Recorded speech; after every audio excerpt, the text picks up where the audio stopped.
Assalamualaikum warahmatullahi wabarakatuh. Anak-anakku level 5 yang saya banggakan, jumpa kembali dengan saya Ustadz Anang Utama dalam belajar IPS pertemuan yang kedua. Nah, pada kesempatan kali ini Ustadz akan menyampaikan tentang karakteristik kependudukan negara Indonesia. Nah, ada 4 hal yang perlu kita pahami.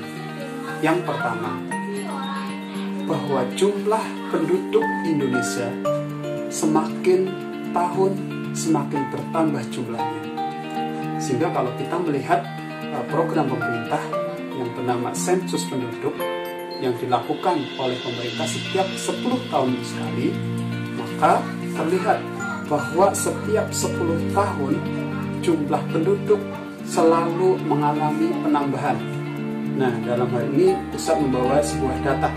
Ustadz akan bacakan. Pada tahun 1980, jumlah penduduk Indonesia sekitar 147 juta jiwa. Nah, ini sebuah jumlah yang sangat banyak.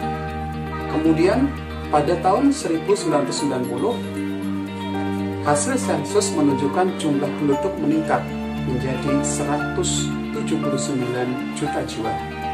Nah, kemudian tahun 2000 sebesar 203 juta jiwa. Kemudian pada sensus tahun 2010 sebesar 237 juta jiwa. Dan terakhir pada tahun 2020 tercatat jumlah penduduk Indonesia sebesar 270,2 juta jiwa. Nah, dari data ini kita jadi tahu bahwa setiap 10 tahun sekali jumlah penduduk Indonesia mengalami peningkatan. Mengapa demikian? Nah, kita bisa tahu bahwa kualitas kesehatan penduduk Indonesia semakin meningkat. Ini terlihat dari pelayanan kesehatan yang semakin maksimal, jumlah rumah sakit, dan lain-lain. Kemudian yang kedua, tingkat kemajuan ekonomi yang secara otomatis sebagian besar penduduk Indonesia mengalami perbaikan ekonomi. Kemudian yang ketiga, tingkat kesadaran akan pentingnya mengendalikan angka kelahiran sangat rendah, sehingga itu berpengaruh terhadap jumlah penduduk yang semakin bertambah banyak.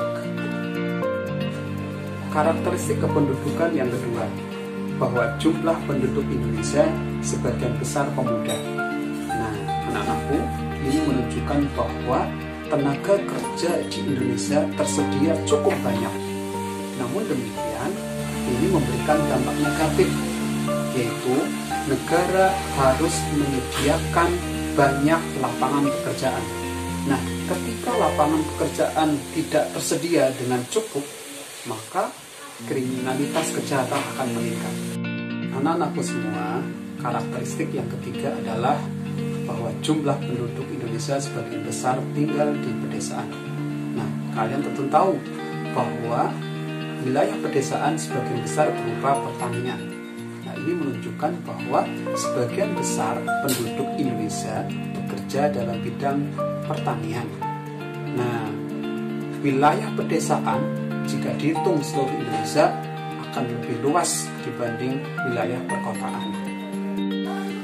Anak-anakku semua, karakteristik kependudukan yang keempat adalah persebaran penduduk dan kepadatan penduduk yang tidak merata di Indonesia. Nah, keadaan ini dipengaruhi oleh 3 hal, yaitu faktor fisiografis. Faktor fisiografis yang beragam, seperti adanya gunung, laut, sungai, tingkat kesuburan tanah yang berbeda-beda, ketersediaan air yang berbeda-beda. Nah, tentu ini akan mempengaruhi persebaran penduduk. Penduduk tentu akan mencari fisik yang baik, lokasi yang baik. Nah, ini tentu mempengaruhi persebaran penduduk. Kemudian yang kedua, faktor biologis seperti kelahiran, kematian, atau pernikahan. Nah, ini tentunya berpengaruh terhadap persebaran penduduk Indonesia. Kemudian yang ketiga, faktor budaya dan teknologi. Orang akan mencari wilayah yang fasilitasnya lengkap, teknologinya maju, cara berpikirnya maju pula. Nah, ini tentunya sangat berpengaruh terhadap persebaran penduduk Indonesia. Yang kalau kita lihat di peta, bahwa penduduk yang terpadat adalah wilayah perkotaan seperti DKI Jakarta. Sementara di luar Jawa, penduduknya sangat jarang. Nah, ini menunjukkan tingkat persebaran yang tidak merata. Demikian belajar IPS pada kesempatan kali ini, semoga bermanfaat dan mohon maaf jika banyak kekurangan. Bisa akhiri, Assalamualaikum warahmatullahi wabarakatuh.